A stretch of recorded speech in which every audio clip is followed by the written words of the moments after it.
Hi, welcome to the Park Moms podcast. We're your hosts, Haley and Becca. This is a place where we laugh and chat about the chaotic bliss of raising young kids. So whether you're about to take a hot mom walk or start a little laundry, let's get to yapping. Let's get to it. It feels like we haven't recorded forever. Well, we did skip a week, which was on me. Yes, we had a skip last week. But it feels like a long time. It does. Feels like a new season. I think a lot has changed this month as well. Like it's almost It's almost the end of October. It's getting darker earlier. Yep. Which makes it like when you said record at 7, I was like, it's still going to be the afternoon. But then it's already dark at 7. It's pitch dark right now. It's pitch dark. I did make a pit stop on the way here though. Where? Because you have to try something. Oh my gosh. Are you ready? Is this a surprise? This is a surprise. I already opened them. What? Okay. So these are the specific candy corns that I like. And I just need you to give them a chance. For context, a year ago, Haley exactly and I a year ago debated around if candy corns are good or not, and I said they're not. These are not the normal candy corn. They're the mellow cream pumpkin candies. Okay, what does mellow cream mean? I think mellow cream is its own genre. Anyways, okay. They're already open. I need you to try it.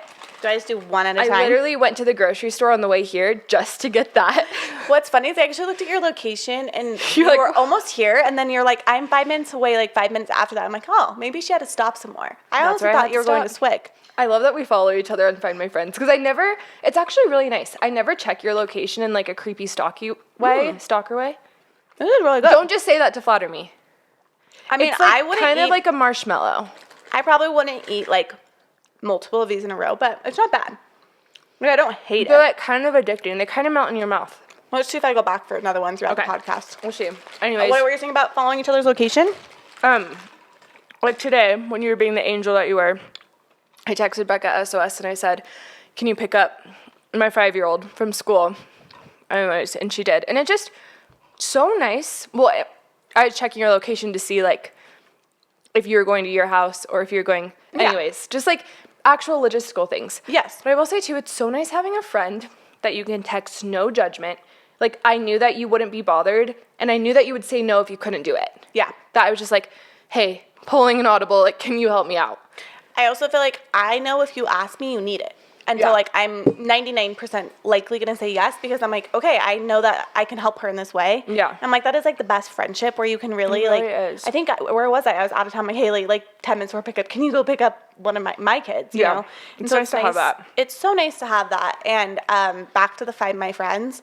I don't check Find My Friends, but I know people that do, like, social media. And my dad is one of those people. Everyone is. Oh, yeah. So, like, if I'm ever in the hospital, he'll be like, what's wrong? What are you doing? Like, what's happening? Know. Yeah, he'll know. Oh, my dad regularly. Have you ever heard the story of high school of Find My Friends?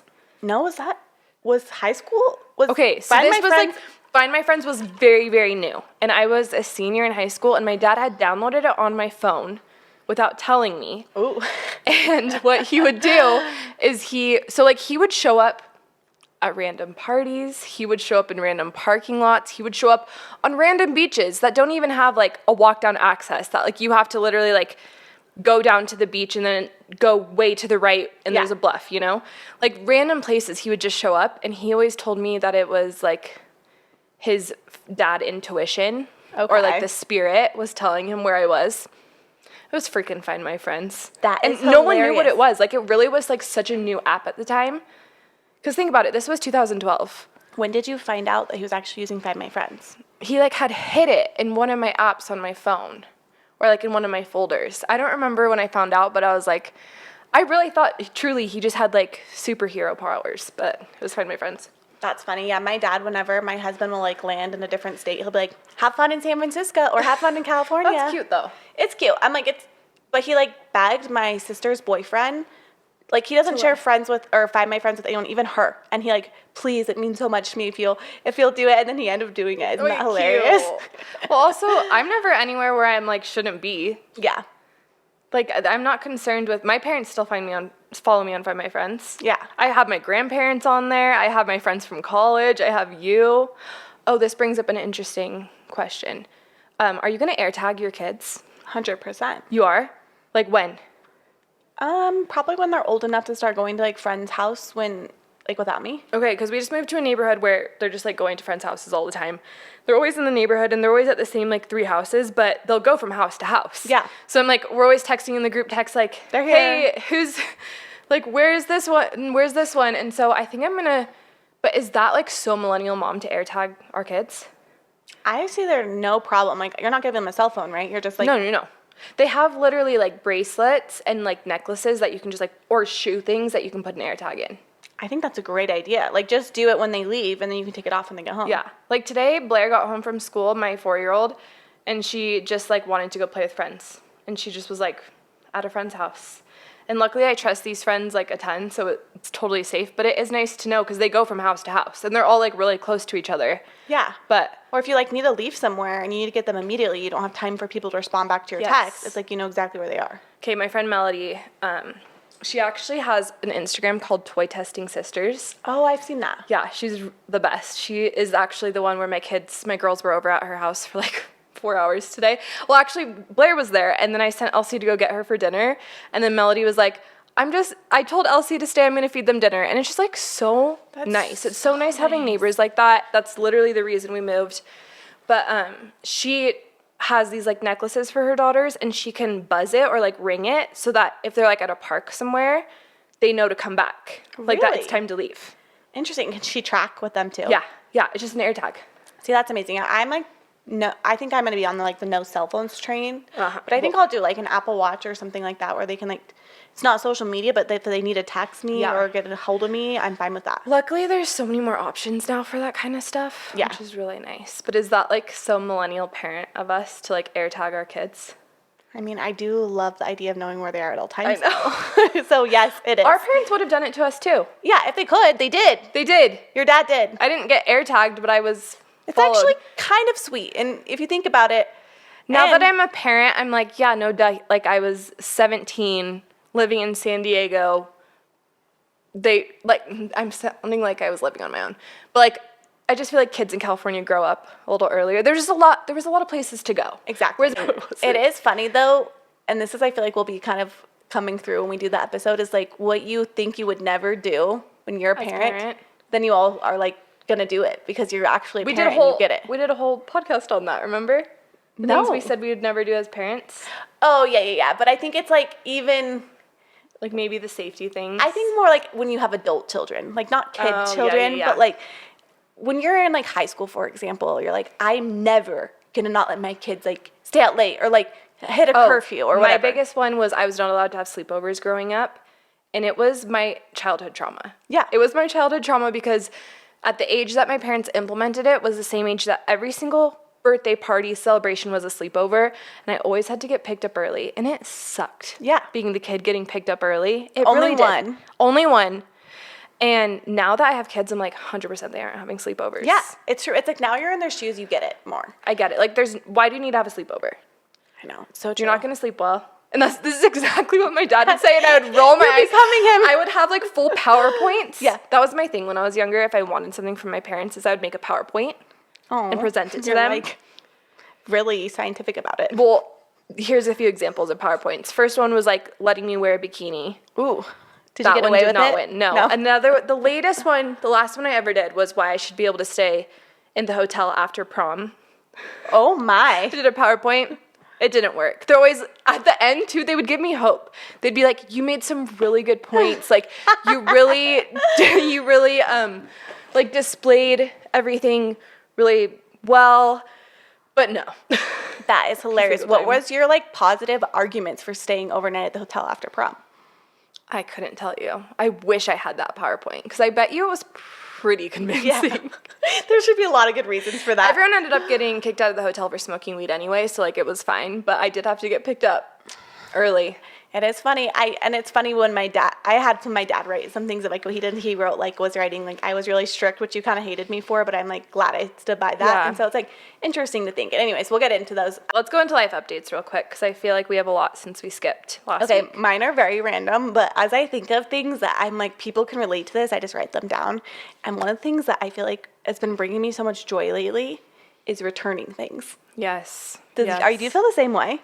I feel the same joy of returning things, but also deleting shopping apps off my phone. I just deleted Amazon today because we bought a lot of things when we were moving. Yeah. And I was just Amazon left and right. Like literally Amazon was coming to our house 4 times a day. Well, you need random stuff. Yes, when you move, you need so much stuff. We were renovating. But I deleted the app today and I was like, everything that I have, I need. I don't need to buy anything. But when I did do my Amazon returns, it was just like money in the bank. It feels so good. Yeah. Although today I did do a Target return and I only got $48 back and then I spent $78. So I'm like, Shopping math, you still saved money. Yeah, I don't know. But it is funny. I'm like, wow, I don't know why that's like such a nice Satisfying feeling. thing. It really is. I'm like, I'm so same productive. feeling I get it. is like I love making plans, but do you know what I love even more? Canceling them. Yes, I know. Or another friend that's like, good. can we just like postpone that? I'm like, yeah, 100%. So true.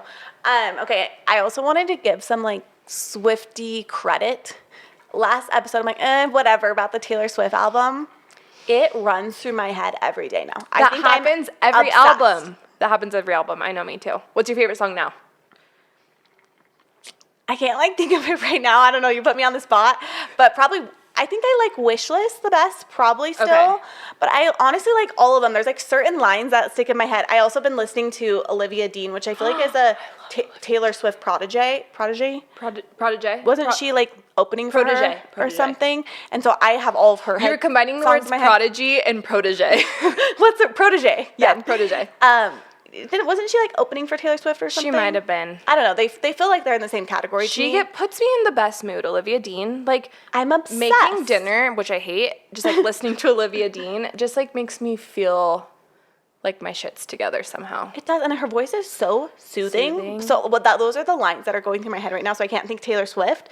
But did you ever listen to the Pop Apologist episode where they went line by line, song by song, and explained things? No, because that will make you love it even more. Because I feel like that was the turning point for me, as they like explained the lore behind some of the lines in the songs, and I was like, now I love it. Because now when I hear it, I feel like I'm like in on this little secret with just like Taylor and I and the rest of the world. Yeah, everything's a story. And then I think that's how you become a Swiftie, is like you really get engaged in her life. What's your favorite song?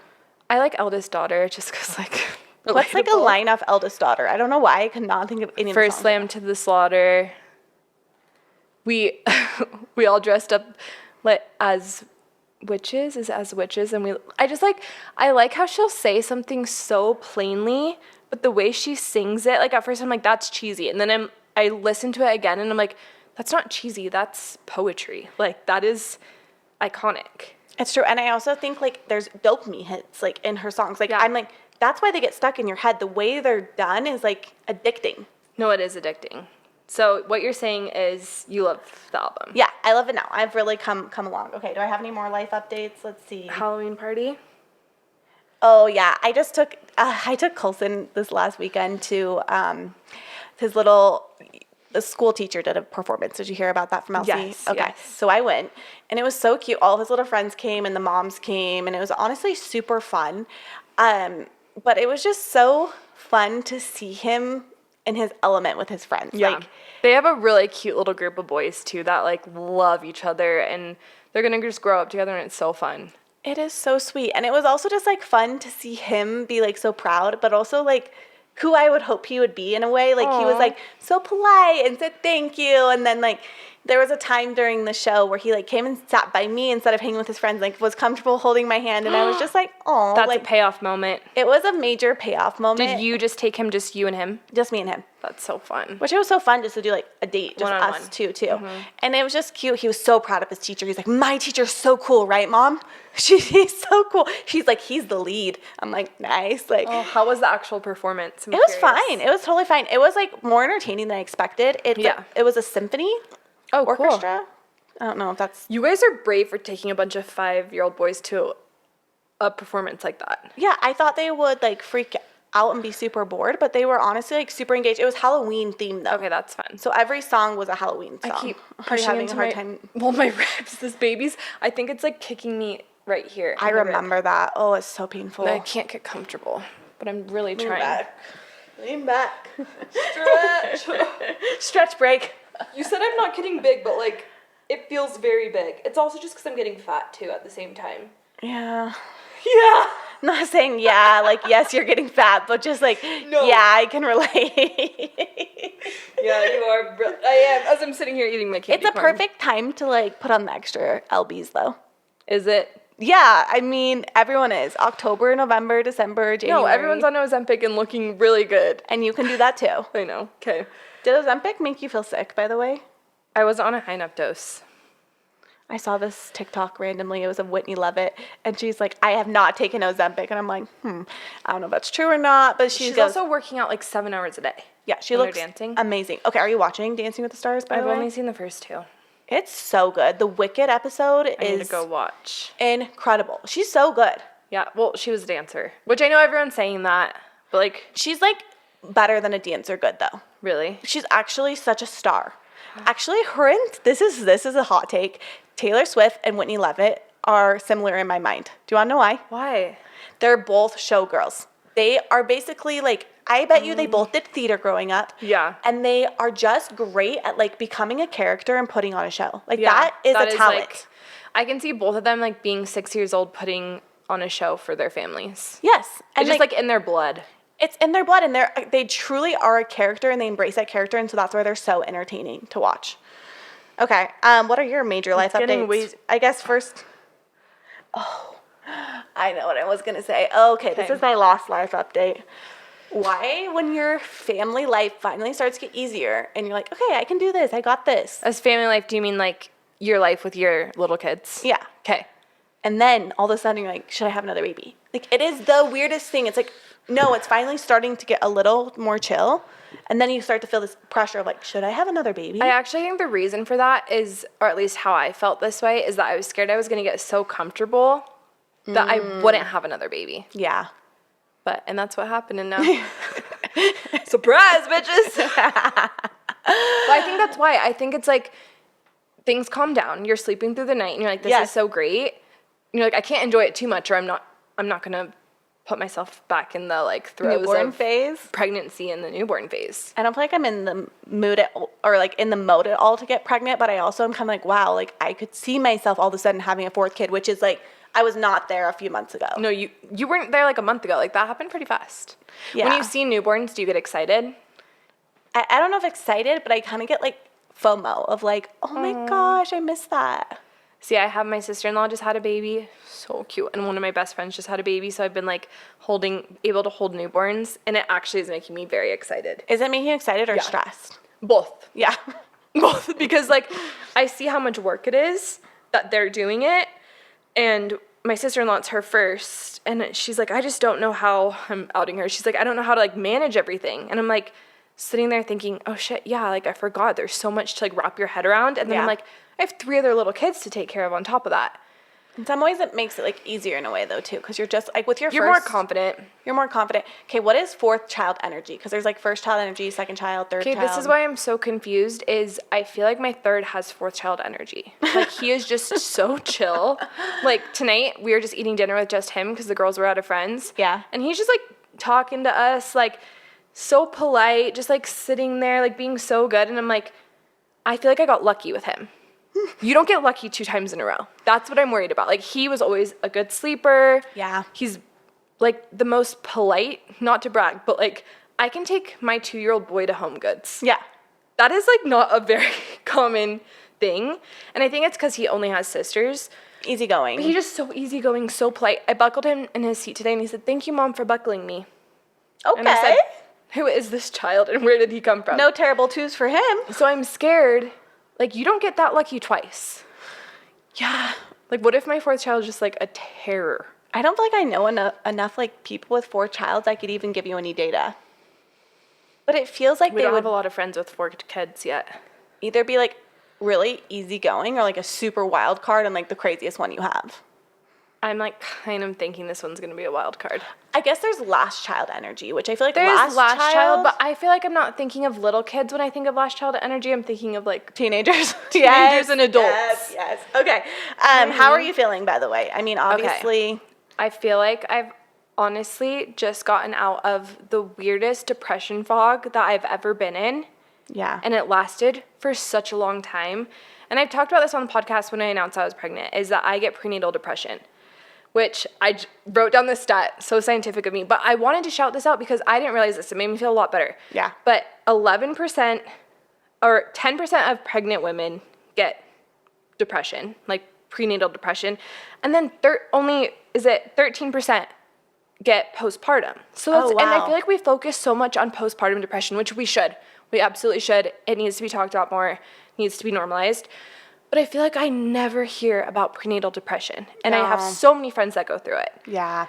So it made me feel a lot better. But I was just in this like weird fog where I couldn't get out of it. I feel like I couldn't even formulate like a sentence or carry a conversation because I was like, my friends would text me or call me and I couldn't even answer the phone. Yeah. Because I just felt like debilitating depression the past 2 weeks. And I kept trying to do things to reset. Yeah. Like, you know, when you're depressed and you're like, okay, well, I'm going to clean the house. Yes. I'm going to go spend time with my spouse. I'm going to go do this, and then I'll get out of that depression, or I'm going to feel better. Like, I won't be as nauseous, because sometimes I'm like, oh, I'm nauseous, so I'm depressed because I feel terrible. But it was like 2 weeks of just feeling like so unmotivated and so depressed. And then I'm feeling, weirdly, I woke up today and felt better. And then today I looked it up. I looked up Zofran. I started to Google it, Zofran, because I've been upping my Zofran for the past, like, probably 3 weeks, because my nausea came back now that I'm in the 3rd trimester. And the first thing that popped up is, does Zofran cause depression? Really? And it does. So it's a common side effect that I didn't know, which, like, is so interesting, because I am someone who struggles with anxiety and depression. So you'd think that, like, the doctor would be like, hey, just so you know, this is a side effect. Yeah. But I have been taking 2 Zofran a day. And basically it's like a serotonin, like, blocker. You need to look this up. Yeah, I could something see that. like that. But I don't know, if you're pregnant right now and you're taking Zofran and you're just feeling a little bit off. Did you stop taking it? I didn't take it today. I Oh, just, like, really? kind of fought through the nausea a little bit. And you feel like you feel better? And I feel just, like, more clarity, which is Really? weird. I don't think it can happen that fast. I think I'm just feeling hopeful that, like, maybe I have a reason. Yeah. Because I was like, I made it through the 1st trimester, which is the hardest. But when you had it before, did it come in waves? Like how it did come in now? waves, but, like, the past 2 weeks were bad. Really? Yeah. I know. I haven't heard from you in 2 weeks. Maybe That's that's why. I shouldn't laugh about it. No, we can laugh about it because it's funny because I'm, like, the most social, friendly person. But when this happens, I just, like, did not feel like myself. I do think, too, like, for any moms out there, and this is good advice for you, too, is, like, you should give yourself grace in those time periods and, like, be okay to say no to things and just, like, veg and, like, it's, like, almost worse to get into a depressive state, but it's also, like, that's maybe what your body needs is, like, Totally. shutdown cycle. Well, I just kept saying no to things. Even the podcast we were supposed to record last week. Yeah. And I was just like, I'm not in the right, like, mindset or headspace to do this. And I'm proud of myself for saying no to things. You There's should. multiple things. We even had something tonight to go to with the kids. And I'm like, you know what? I don't think that's going to be a good thing for me. So I'm just going to say no. You need to. And you need to protect yourself and your physical, mental health and all of that. And I think, like, also a reminder for people whose friends are pregnant or in any situation, really. But it's, like, have grace for people. Like, don't just assume that, like, oh, like, they don't want to hang out with me or... Don't take it personally. I will say that, too. Like, I do feel so much guilt when I cancel on a friend or cancel on something. And I've had so many amazing friends that are like, don't worry about it. Yeah. Like, you were even like, don't worry about it. We'll do it next week. And that has been so nice, just, like, taking the guilt out of it. Yeah. Because, I was just, like, not okay. Something you told me a while ago, I wasn't having prenatal depression, but I think I was just, like, kind of in a state where I needed to, like, not be social. Yeah. And you said your friends that are your true friends will always be there when you're ready to, like, start engaging again, and they will never, like, judge you for not, like, wanting to, like, hang out or text back or all those things. And I was like, it just really resonated with me because I never thought about it like that way. Yeah. And it is such a true statement, is, like, protect your peace, and, you know, your true friends will still be there for And you. they'll understand. And I think as women, we put so much, as women, that sounds so cliche, but we put so much pressure on ourselves to, like, be good moms, be good friends. And we should do this stuff. But your true friends will understand that, like, there will be times where you're not as available, especially as a mom. Yeah.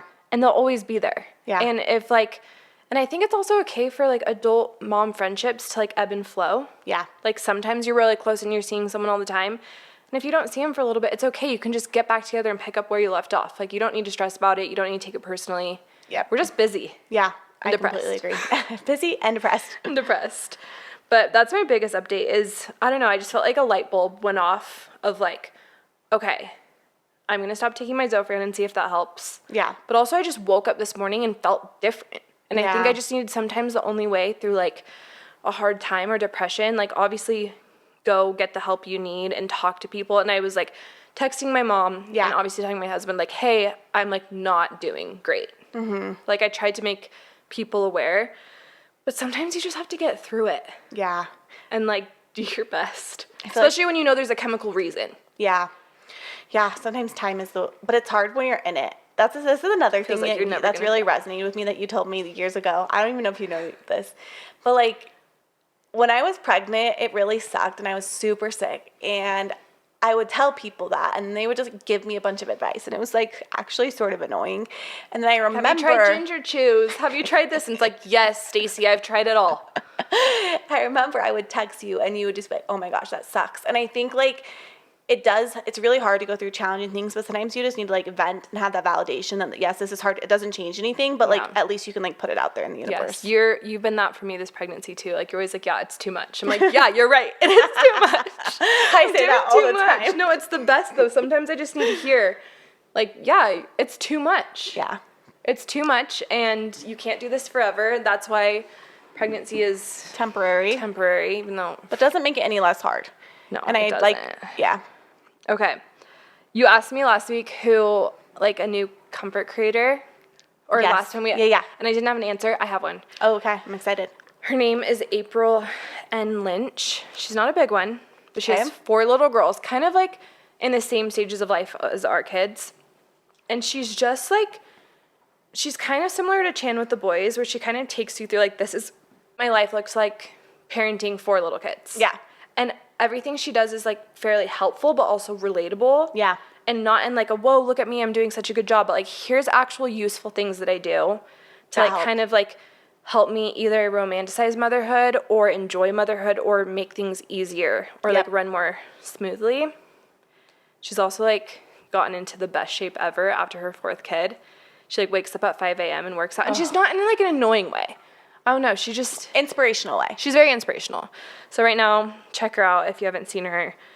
Okay, the other thing I did when it comes to social media, I deleted TikTok. I saw that in the notes. I'm shocked actually because like you used it for work. So I used it for work, but we recently have someone who now takes the posts that I do for work and puts them on TikTok for me. Okay, amazing. So I had the realization like I don't need TikTok right now. What about Park moms? Logistical. No. Yeah, what about Park Moms? Why are you posting for us? No, I was going to say, what about like your own personal influencing page on TikTok? I feel like it was never to the point where it was like an influencing page. I had like 4,000 followers. It wasn't doing anything for me. Okay, so you weren't like making money from that? No. On Instagram though, you do, right? Yeah, so I haven't deleted Instagram, but I did listen to Alex Cooper's episode about doom scrolling. Yeah? I haven't listened. It's been like kind of trending. And she basically just talks about how we are filling every free moment with overstimulation. Like, I could go into the weeds with this, but the biggest takeaway that I had from listening to her podcast is every time we go to do like a mundane task, she was talking about how she couldn't sleep at night because she would lay there and all the thoughts would just race through her head. Does this happen to you? 100%. Yes. I thought that just being type A. No, but listen, her therapist told her like, well, the reason that happens is because are you taking a moment during the day where you're letting your thoughts just like come into your head and you're absorbing them and then you're like thinking about them without other things going on, without being in a work meeting, without and she was like, no, like if I'm doing a mundane task, like doing the dishes, I don't know if Alex Cooper does her dishes, but like doing a mundane task, folding her clothes, whatever. She's like, I have a podcast on, I have music on, I have a show on, I'm scrolling, I'm brushing my teeth, I'm scrolling on TikTok. And I'm like, that's so true. I do that. Because I think that that's how I think that I'm going to, like... Relax. Mm-hmm. But basically, her therapist was like, no, you're just putting more stimulation into your brain. So that was my biggest thing. I was like, I'm deleting TikTok. I don't need a doom scroll on TikTok. It was not helping my depression. It was not helping my anxiety. I'm going to try that until the baby comes. That's good. Honestly, I'm proud of you. I think that's a really good thing. And I also feel like from an influencing perspective, it seems like a lot of influencers are going more on Instagram now. Yeah, Like and I think people are just, I used to tell myself, oh, I have to be on TikTok and Instagram because that's where I'm going to like, I have to keep up with the trends. I have to have inspiration. But then looking at my posts that people have like made go viral, none of them were trends. They were just things where I was like, here's me styling a random hutch in my house, or here's a random idea I had that wasn't based off a trend. And so I was like, I think I'm just telling myself that so I can scroll all the time. Like it was an excuse I was telling myself. But I know I'll get it back. I hope it gives you some mental clarity. And I also think like it's the perfect time of year as well to just like slow down things. And I always love to like start reading in this time of year, and like it gets dark earlier, taking baths, like those are, I'm like kind of excited for this season. And I think if you take social media out of the equation, it's just like more time for you to have like chill, cozy, peaceful. Well, it was interesting too, because her therapist was basically like, I'm going to give you one challenge, and that's to do something without, like, just do something in silence. Yeah. So today I did the dishes in silence instead of, like, putting on my podcast, putting on music, and the kids were all doing something, so it was actually quiet. It's, like, kind of nice just to hear your own thoughts. I was actually literally thinking that at the gym today. I was, like, I haven't been to the gym forever, and I'm honestly losing, like, all my muscle and everything. I've kind of just, like, not been motivated. And I was there, and I was just, like, I wasn't there with a friend, so I wasn't talking to anyone. I was just kind of like there with my thoughts. And I'm like, this is kind of nice. I can just like think. Yes. And I was just thinking about random stuff, and my brain would wander. And I was like, oh, like it was very, like I didn't get like the best workout in the world, but I came home feeling like, okay, like I moved my body. I'm like, I've processed things a little bit. Don't you have a brick? Yeah. Would you suggest it? I think it works if you stay consistent about utilizing it. It's almost like vitamins, right? Like, yes, they work, but you have to actually take them every day. I almost bought one last night. Like, are you glad you have one? Or have you stopped using it? We haven't been using it. We have two, actually. I think it's... Rick, sponsor us. We'll tell the moms if it's worth it. I think it's worth it if you use it. I think that's the biggest thing. You have to use it. Like, it's just like anything. Like, if you buy it and never take it, it's not going to help you. At the beginning, you used it. Yeah, we used it at the beginning, and I liked it. Okay, I might try it. I think what's nice about it is you have to, like, it's like when you're downstairs and you really want a snack or a treat, but you don't want to walk upstairs to go get it, so you're just going to stay and keep watching the show. Yeah. And that's what the brick is. You have to literally go upstairs and turn it off, and so it's, like, not worth it. Yeah. Well, didn't you say, too, like, if you guys are watching a show, you'll brick your phones? Yes. So we would just do it at night. The little screen and the big screen? Yeah, which is so smart, because even a show can get overstimulating. Okay, that's a lot of life updates. We haven't seen each other in a while, you guys, so we had to get into all the things. Okay, so we talked a little bit about on our Instagram, a couple of things. One of them, I guess the idea came behind, like, as I am starting to get older, I just, like, really look at my kids as, like, really close friends. And one of our friends, Maddie Potter, I was talking to her one night. I'm like, oh, like, what's it like having, I think she has an 8-year-old. I'm like, what's it like having an 8-year-old? And she's like, it's so fun because, like, we can sit at the table at night and play Uno and play games. And I was kind of just like, wow, it's kind of crazy. Your kids get into a phase where they're like, you're a friend. And like, obviously when they're babies, you're like besties in a way too, like whether it's like wearing matchy outfits or things like that. But it is kind of cool, like how throughout your life, your kids become really close to you and like your best friends. And like, we also talked and asked our followers to give how their parents like made them be like, or not fostered that relationship. Yeah, maintain friendships with their kids and like continue to do that. And so yeah, we're gonna share what some people shared. We also asked our parents as well, so we'll give those tidbits if you're listening. Hi mom, hi dad.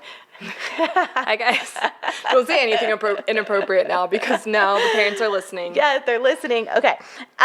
Anyways, okay, so I just put like some of my things down that I do for like. And for context, our oldest are 5. Yeah. So we're like kind of just entering that built-in bestie phase of like, I don't know, they don't need you for every little thing. They're starting to have their own opinions and thoughts and their personalities are coming through even more. And I feel like this is the point where like it's just fun to hang out with them. Because you're not just like taking care of them. Like you are, obviously you're protecting them. But like they're becoming more independent, which allows you to have like just a little more room in the relationship for things like this. Yeah, and the conversations get flowing, they get chatty, and it's fun. Okay, one thing I said is like surprises, and I don't mean like necessarily like extravagant things, but just like the little things I feel like really help you stay close to your kids, whether it's like a note in their lunchbox or a treat after something you do together, or showing up somewhere they're not expecting you to show up. Like you pick them up early from school. Those little things just like mean so much. Yeah. And I think just like making, like, it's like romanticizing your life as an adult, but like doing those fun things for your kids. Totally. Okay, I wrote down simple one-on-one time things. Just the other day, Walker and I were, my 3-year-old were just like cutting out ghosts. Like it was so simple, but he loved it so much. Like it's just like when you take the time to like actually do something with them and focus on them, it's such a like bonding thing for both of you. And I actually feel like that's when the conversation starts to flow too, and they'll like open up to you and like say funny things. And it's like, people say like that magic 15 minutes of like alone time. I think like doing little, like my husband took the other 2 kids and me and my son just like did a little date night type thing. And I think that's like really good for like fostering that relationship. I love that. I put matching because I think it's really fun to match. It is fun to match. And then the last thing I wrote was just like listening when they talk to you. Like when they're opening up to you and chatting with you in the car, like it's so easy to be like overstimulated and be like, okay, silence, no more talking, you know? But I think like it's rare that they're like actually like wanting to like ask you questions and communicate to you. And it's such a short blip of like time where they aren't putting their headphones in and be like, oh, you're annoying, you know? Yes. And we need to remember that, because sometimes we get so annoyed. I get so annoyed in the car when they're like, why this? Why that? What's that? I'm just like, can you stop? Then they're going to stop asking why sooner than we think. And they're going to stop asking us what we think of the world. Yeah. And we have such a short time, so like, let's try to listen. Yeah. I don't know. It's easier said than done sometimes, but I do think like if you can listen to what they're saying and thinking about, it's just honestly really funny, and it's like how they like bond with you too. Did you see that viral video of that mom? I should have sent it to you. That mom who's talking at her son's wedding, reading his text to her. So the texts are like, are they bad? No. It's like the texts are literally like this. We'll have to repost it, but it's like, bruh, can you bring me some food? Bruh, I'm this. And so there's like, oh yeah. And then it goes into like, bruh, I just hung out with so-and-so, like, how do you know if you love someone? Like, basically him texting his mom, like, at first it starts so early of just like, hey, can you bring me food? And then it turns into like, I think I'm in love. And obviously it's a teenage son telling his mom this. And I'm like, that is so cool that like he felt comfortable enough to do that. And I want to have that relationship with my kids. Obviously, like, to preface this whole episode, there's a fine line between parenting and being your kid's friend. Yeah. Because like, we all know the moms or the parents that are like too much friends without any boundaries. Yeah. And I don't think that's healthy either. Actually, I asked Chat, of course, like some tips for this. And that was one of the biggest things that our BFF Chat said was that like kids actually thrive off of structure because it builds trust. Yeah. So like, I do think there's a fine line between being a bestie with your kid and also reinforcing structure. I completely agree. And I think that's like was a theme with a lot of the things people wrote in, as well as like what our parents said. Okay, have you seen the quote that says like, they don't want to be distracted, they want to be included? No, that's cute though. That was my first thought when you said this idea for this episode, because I feel like I'm constantly wanting to distract my kids so I can get the chores done. Like, here, color this picture so I can do the dishes. Here, go watch this show so I can do the laundry. And even though it takes, and you've talked about this, you've told me this, even though it takes a million times longer, they're not going to do it right. And it's hard when you're type A like us and you want to control things. But like, instead be like, come wash the dishes with me. Yeah. Like, pull up a stool. Or I'm making cookies, like, come make them with me. So I keep trying to tell myself that when I want to distract my kids so I can do something on my own. They don't want to be distracted. They want to be included. I love that. That honestly really resonates. And it honestly makes me think of too of like so many times when we're distracted, when we should just like getting involved in what they're doing too. I know. It's like those little moments make a big difference. And like they honestly can help. Like that's the thing is like it's good for them to like to learn and like not always be like, okay, we're cleaning the house now, go play. It's like no, they have to help and get involved. And I love that. It's teaching foundational skills. Like that to me is not spoiling them. That's like just ingraining them in the family. No, I don't think you can spoil a kid by including them. No. Late afternoon dance parties in the kitchen. Cute. We actually do this before school. My oldest gets a little bit just like nervous to go to school. It's full day kindergarten. You can just tell she's like prepping for the day ahead, feeling a lot of emotions. So my husband will always put on Ice Ice Baby in the mornings. Cute. For some reason, that just like sets her mood. So just like I don't know, having fun songs. They don't have to be kid songs. Like, they can obviously, like, you want them to be semi-appropriate. But, like, I don't know, a song like Ice Ice Baby, and we're all just, like, getting ready. Something like that. Love it. Just, like, a built-in bestie moment. One-on-one dates, which you talked about. And these don't have to be big things. Yeah. Like, I saw someone say that their dad would just be like, hey, I'm going to the store, want to come with me? Exactly. This is something my dad did growing up. And my dad traveled for work a lot, but when he was, it didn't bother me. Like, people would be like, was it hard having your dad travel for work all the time? Yeah. I'm like, no, because when he was home, he was there. Yeah. And he would do little things to include us, like a little gas station run, a little this. Exactly. Which is nice. That quality time. Movie theaters. I took Elsie for her birthday. Was it her birthday? Yes, her birthday last year to see Wicked. Oh, fun. And she, like, might have been a little young to see Wicked, to be honest. She was turning 5. Like, there's some scary parts in there. Yeah. Like, but it has been this thing that's, like, connected us that we're always, now she's like, Mom, are you excited for Wicked too? Like, it's just been fun. It's been something that, like, we both really love. Yeah. And we loved singing the songs together. And I got her, like, a Wicked book for Christmas. And, like, I don't know, something like that just, like, connected us. And it's something I genuinely enjoy too. That's exactly, I actually saw you wrote that in the notes, and I was like, oh, that resonates so much. Is like, do things that you love and include them in it too. Like, whether it's like going mountain biking with them, that's something I like to do with my son, or even going to a coffee shop and give them a cake pop. Like, make your experiences that you think are special with them special. When we talk about Chan with the boys all the time because we love her, but she always says, like, kids deserve to exist in the world too. Like, don't just go to the kids museums. Like, something I love to do is go thrifting with my kids, because I'm not worried they're going to break anything, because it's usually like $2. And it's something I genuinely like looking for clothes. They like looking. And it's fun because now Elsie, my 5-year-old, will be like, Mom, is this a good find? Like, is this cute? So, like, include them in your hobbies. That's so cute. Yeah, I love that. And just, like, and show them that you value their opinion. Yep. I think that's the biggest thing that my parents did that made me feel like we're still best friends now, is they treated me like a kid, but they always respected my opinion, and they still do. Yeah. Like, it's cute. My mom will be like, what do you think about, like, these curtains for my room? Or what do you think about these jeans? Like, just, like, valuing my opinion and making me feel like she cares what I think. Like, always fostered. Yeah. Just, like, she thinks I'm important. She thinks she values my opinion. Yeah, I love that.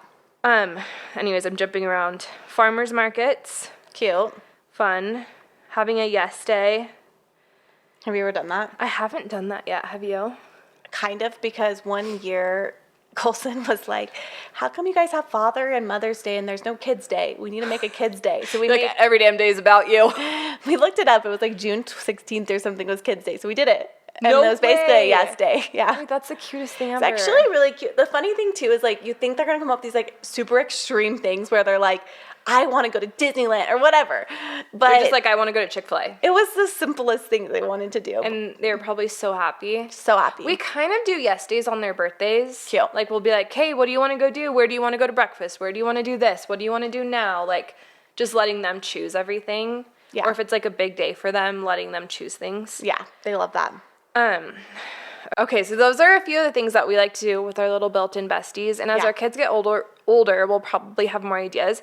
But we also wanted to talk about what we can do now to make sure that we stay close to our kids and our kids want to be around us as they get older, which our parents have both done a really good job about this. Like, I feel like I'm so close to my parents. You're close to your parents. Yeah. And it's so nice. And I will validate, like, I have some friends that, like, parents just, they're not great. Yeah. And sometimes you can find those relationships in other people, and I really do think, like, friends can become your family in a way. But for us, we obviously want our kids to stay close to us, and so we gathered some ideas, and this is an Instagram post of someone, her name's Sailor Media, but we just screenshotted a few. Do you want to read some of them? Sure, I'll read. It's always hard to read when you're pregnant. You are so winded. Like, so it is the weirdest thing. Like, burpy, winded. There's, like, another thing. I'm trying to remember what it is. But I'm like, wait, this is just so weird from being pregnant. I can't remember. I'm sure she's out of breath right now, and we're just sitting talking. Yeah. Okay. My dad made my childhood magical. He planned trips, built snow forts, cooked our favorite meals, and always let us know how much he loved us. My mom went to everything, literally everything. She showed up early. She always had the best seat. She'd always congratulate me. I knew I had my team behind me. It's funny when you're a kid because you don't feel like you care about that. You're kind of like, whatever, my parents here. But deep down, you care. Oh, yeah, you care. You're looking for them in the bleachers. They need to show up. We had Sunday family nights, no distraction. We would talk about the week, play games, and on Tuesdays, my dad rotated which kid he would take to breakfast, so each of us had one-on-one time. That's cute. That's really cute. I actually feel like I've seen a lot of TikTok stats. Who knows if it's like accurate about like having family dinners though, and like how good that is for like bonding and just like talking. Was it you that sent me the DM, or I don't remember who sent me this, where it said like when you give your kids a chance to like speak out loud how they feel, like doing highs and lows or just like talking about them in their day, like that's the thing that can like bring you closest to them. Really? Mm-hmm. That's good to know. No, I don't think that was me. Okay. My dad would invite me along for the little things. I'm going to the store. Do you want to come? We talked about that. Yeah. Even when we fought, my mom would say, I may not love all your choices, but I'll always love you. My dad would help me get ready for school. He brushed my hair. He would train with me in the yard and even sit with me till I fell asleep.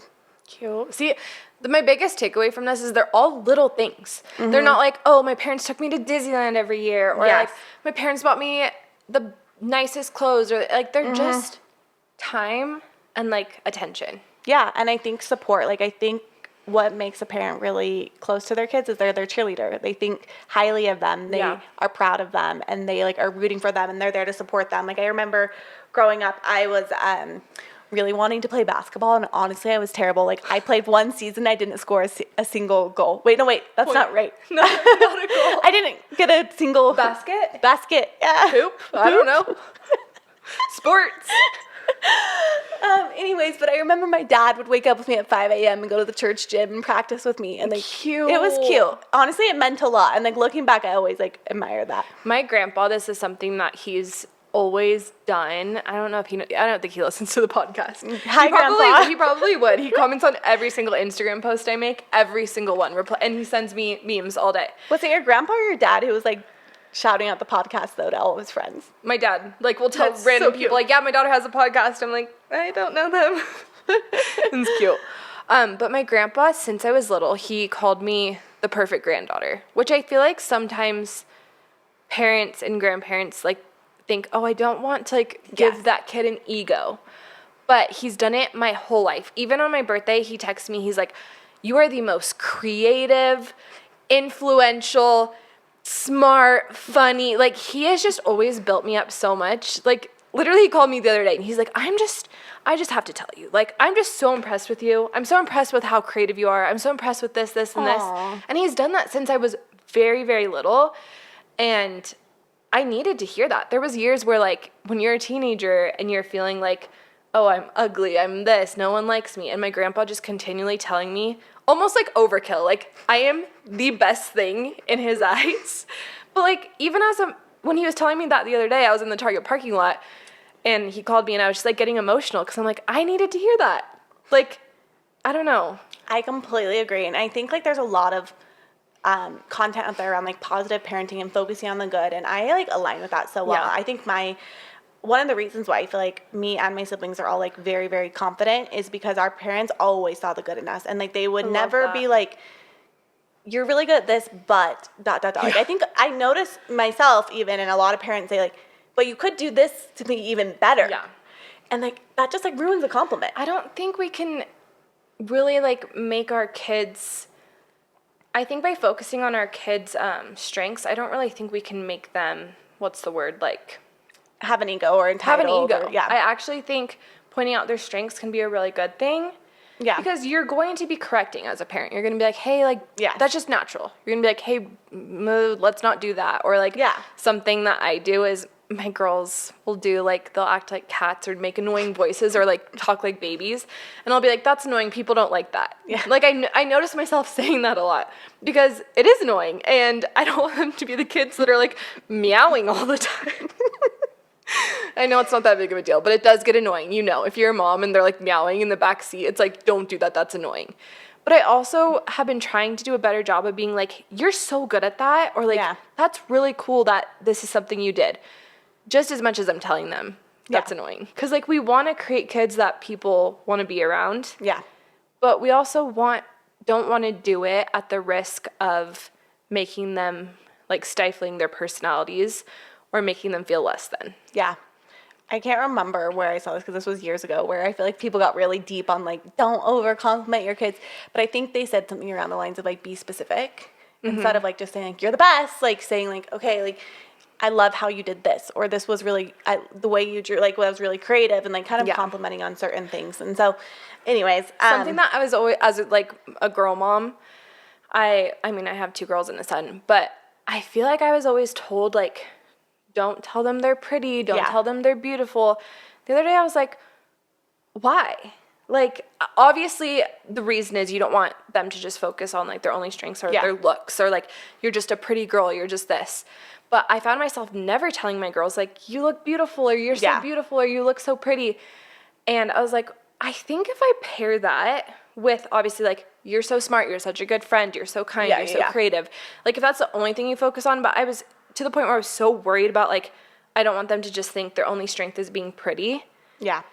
And they're so beautiful. But lately I've been like, you are so beautiful. Look at your long, beautiful hair. Or, like, look at how, like, cute you look in this dress. Yeah. Because I actually think girls need to hear that, because they're going to be put down their whole lives. Exactly. And they're going to be hard on themselves at the end of the day. Yeah. And so I think it's a balance. Like, that's everything in moderation. Okay, this is a good one. My mom never had too much pride to say I'm sorry. She admitted when she was wrong, and it taught me humility and real love. I love that. I think our generation does a much better job at taking ownership, honestly. Yeah. Yes. My dad was always really good at this. He'd be like, hey, sorry, that wasn't cool of me. Yeah, that's good. My mom was affectionate. She told me she loved me every day. She'd rearrange her work schedule to be present. We didn't have much, but we were rich in love.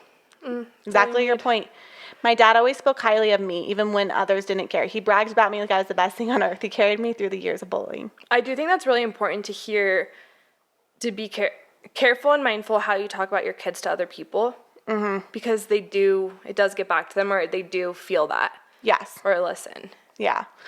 I'm like, what have we said on the podcast that we shouldn't have said? We're learning, you guys. I do agree, though. I think, like, it's almost the same with, like, your spouse. Like, you want to speak, and your friends. Like, I think that's just, I'm going to go on a little tangent here, but something else I loved that my parents did growing up is they would never let us gossip. I don't know if I've told you this before. Mm-mm. And, like, to this day, like, I don't know if you feel this way about me, but I'll have random people say to me, like, I don't like telling you stuff because sometimes I won't, like, necessarily, like, You're not a huge gossiper. I always play the devil's advocate for the person they're gossiping about, typically. And my parents did a good job at, like, when we would say stuff, like, about the neighbors or our friends, they would shut it down immediately. Like, really? We weren't allowed to, like, really talk crap on people. And I will say, like, I do think that's a positive thing. Like, I think, like, not, obviously, you can vent and things like that. Yeah, and obviously, like, well, gossip is fun. Yeah, gossip can be actually really fun. But it can be... If you're constantly the person who's only gossiping about people, it's not healthy. And I hope that, like, my kids, my husband, and my friends know I wouldn't talk about them, though. Yeah. You know, like, my closest friends, like, totally, they would know I would call them out on their crap, 100%. Yeah. But I also, like, would speak highly of them as well. 100%. Okay, so I asked my dad, and I honestly think he was an incredible parent. I look up to him a lot of things. I try to emulate some of the things he does. Okay. It has to do with consistency and treating you with respect. Even though my role as a parent required me to be strict and an enforcer, I treated you kids respectfully with age-appropriate consequences. I treated you as my little besties, but never forget I always saw the best in you guys. I'm not surprised that you all turned into the people you are. I expected it. Oh, that's sweet. When I was told that my job was to be a parent, not a friend, I empathetically disagreed. You kids always knew what the line was, but like anyone does, you would test a boundary, and I would be consistent with the consequence, and you guys responded really well to that. I treated you as you're my friends because you honestly always were. You may remember that you told me I was the strictest parent ever. You may also remember that as an adult, you thanked me for that. Being your parent was easy because not only did I have parental love for you as my children, but I love watching you as people. I love watching your personalities develop. I was learning how to parent just like you were learning to take responsibility of your own lives. Oh my gosh, I'm going to cry. I know. This is so sweet. That's a true one, though. And we kind of talked about that. It's like you allow them to be their own people. Like they're not just your kids. Yeah. And it is a hard fine line of like I said, having those boundaries but I think that does build trust. Yeah. Like your kids want to know, like, I know I know what I can and can't do. And when you have trust, I think that makes you closer with your kids. It's like combo of like trust and unconditional love. Like they can be your built-in bestie without you being the cool mom that lets them do whatever they want. Yes, 100%. But I'll be the cool mom sometimes. No, just kidding. I'm probably going to be very strict. I feel like I'm going to be a strict parent as I get older. Okay, I love my work schedule because it gave me quality time with you guys. I was able to go to your school. I came to your resets. I always came to every activity and interacted with you guys. You really were my friends. I love being around you. I love helping you through your concerns and difficult situations. I think that friendship with you kids has helped you guys as siblings be best friends. Mm-hmm. The fact is, you actually just are my best friends. Oh. In a religious note, I bet we were friends before we even came to Earth. My bet is that Briggs girls, Christian's girls, these are my brothers, we're all friends too. So all of your guys' cousins are friends too. I feel the same about your kids. I love them more than my blood. And more than that, I genuinely like them. I'm excited for the time I can fully retire and just keep hanging out with your kids. They remind me so much of you when you're little. I love you. You really are one of my best friends. I think about you all the time. I pray for you by name. Call me if you need more. Okay, so he texted me all that. Cute. That last part resonates though with like your kid, them loving your kids. That makes you so much closer to your parents. Oh, 100%. If you can like 100%. Call them and be like, I love Elsie, she's the best. And they're like, yes, she is. That's like, yes. Them loving your kids is like the most unconditional love. Oh, my dad FaceTimes me every single day and he's just like, he doesn't even want to see me. He's just like, show me the kids. Where are they? I'm like, they're not here. He's like, okay, bye. Not that he doesn't love the me, kids more. But like he just like, if something exciting happens, he like wants, and my mom too. She just like, she would just stay on FaceTime with the kids all day if she could. And that does make you feel so loved. Because it's like, makes you feel appreciated. Okay, your mom, I think, texted you. My mom texted me. She said, try to do lots of one-on-one time. Didn't try to be your friend growing up, so I could be your friend now. Oh. So that's interesting. Yeah.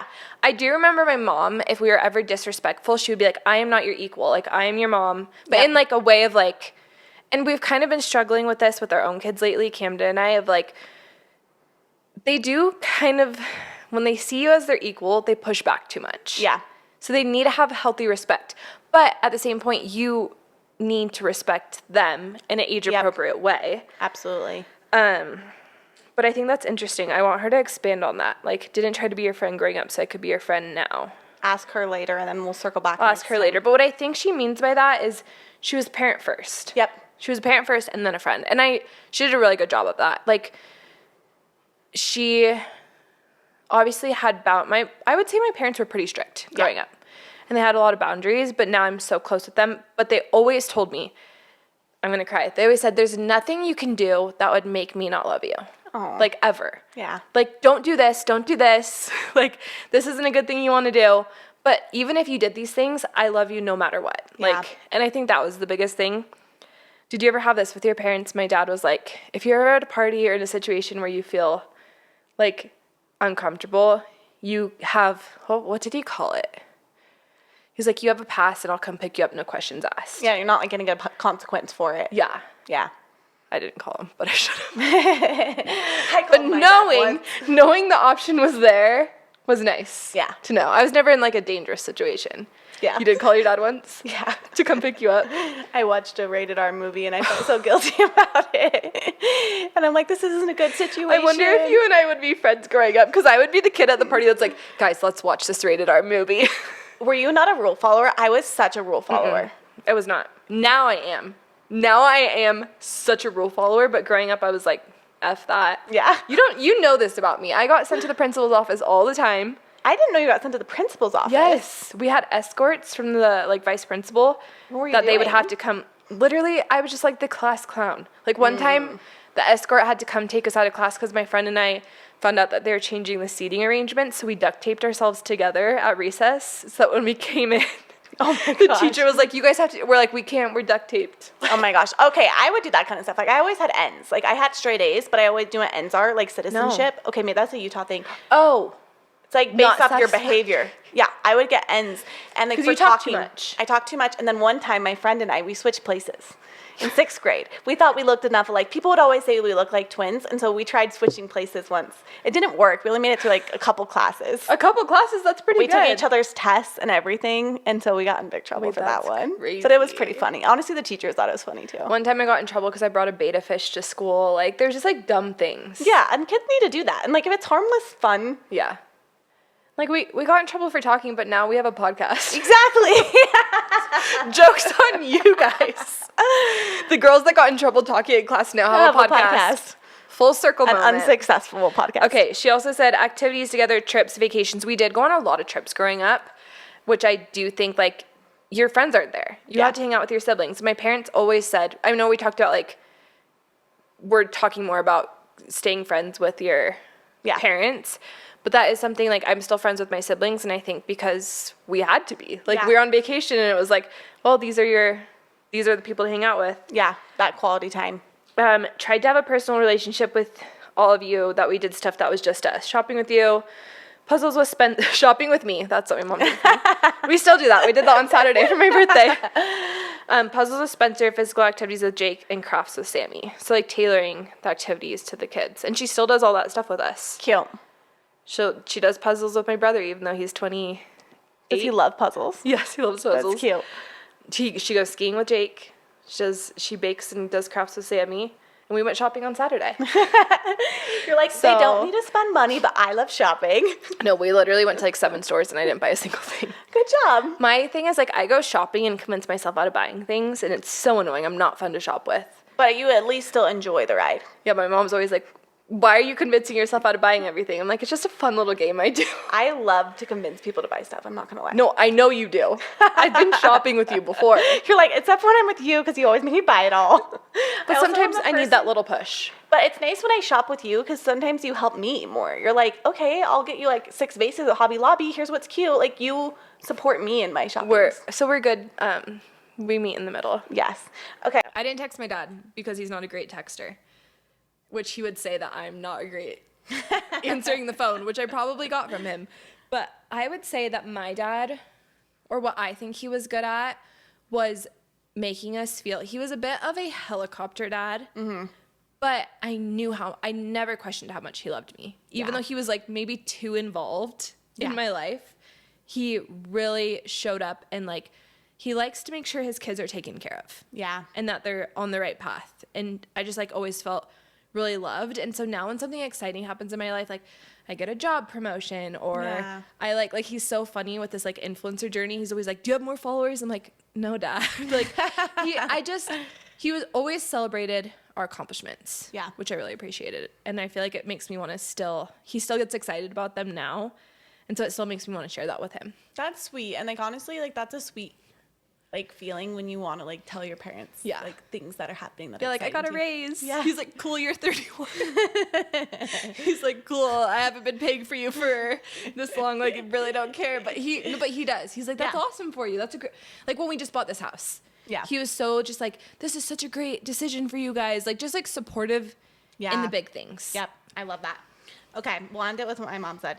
This is easy because I felt like you were all my best friends the moment you were born. Seriously though, my kids are my closest friends. I think it started when they're little. Some things I would try to do is get to know them, like the incredible children they were. I would do things like ride bikes with them, play Barbies, I would do setups, I did art, I had fun Fridays, whatever I could do to get to know you better. So much of what we did was going places, bedtime in school, so I always tried to make that special time and build those relationships early. I would lay out, this is cute, I remember this. I would lay on the floor with you, I'd cuddle in bed, I went on nacho runs and let them drive when they were almost old enough. Runs? Yeah, we'd go to like the gas station, get nacho runs. Cute.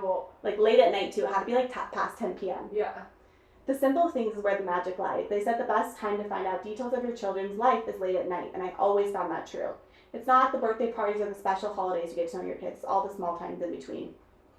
I was always interested in your friends, and I made an extra effort to help them learn how to be a good friend. I'd always plan things at the house, and our house was a place where everyone was welcome. We had places at the house where you could hang out, like basketball, tramp, and fire pit, and everyone could come here and eat cereal, and everyone knew they could have a big bowl. I think that's a good one because no one's really said that yet, but being friends with your kids' friends is like huge. Totally. Especially as they get older. Now that they're grown, they have children of their own. I'm so amazed by them. They astound me with their talents and parenting skills. I recognize that, and I'm their greatest cheerleader. It's tough out there, and I see how hard they're working. I try to encourage them and be a shoulder to cry on. Wow, this is choking me up. And I love their kids so much. It's great to see how they parent them, and also how much they're like how much their kids are like what they were like when they're little. Mm-hmm. That's one of the best parts, getting to love my grandkids. Like I love them as kids. Love you, Mom. This was fun. It's so cute. I love that she said, gosh, my brain just stopped working. Hold on, cut this out. There's something I wanted to shout out. You're cutting it for this. I love that she said. That's so cute. Your parents are both, like, novelists. I know. I actually don't know if you know this, but they were authors. Wait, that's amazing. Yeah, they were authors growing up. And I do think, like, something I love about them and I really look up to them about is they spent a lot of time trying to be good parents. They were very, very intentional. But were they perfect parents? Oh, no. I think that's the whole point is, like, you could probably look back on things, and I could look back on my parents. They were almost perfect, but there were things where I was like, that was a little messed up. And from your perspective as a kid, of course. And I actually think that's something you can do for your kids, too. I remember one time, my dad did something that made me sad, and it had bugged me for years. And I called him one time, and I said, hey, like, this happened. I explained the situation. He said, I'm so sorry. I was wrong. Yeah. And I think, like, that ability to say sorry, because perspective is reality, even if I was wrong in that, and, like, acknowledge that is, like, the sweetest thing. Well, and I always say, too, this is not pertaining to my parents, but I think one of the hardest things about becoming an adult is realizing that all the people you worshipped growing up are just, like, human, and that they make mistakes, too. Absolutely. And I feel like this is just, like, a good mindset when you grow up and you realize, like, oh, so-and-so in our neighborhood who I thought was so amazing actually was, like, doing this terrible thing, or I don't know. But with that being said, I feel like, oh my gosh, I'm losing my train of thought. I know what you're saying, though. There's no perfect parent. Yeah, there's no perfect parent. We're not going to be perfect. We're probably screwing our kids up. You just have to try. Honestly, you have to try, and you have to love them. Yeah, and don't let the fear of failing keep you from playing the game. Oh my gosh. All right, guys, it's getting late. Bye out there.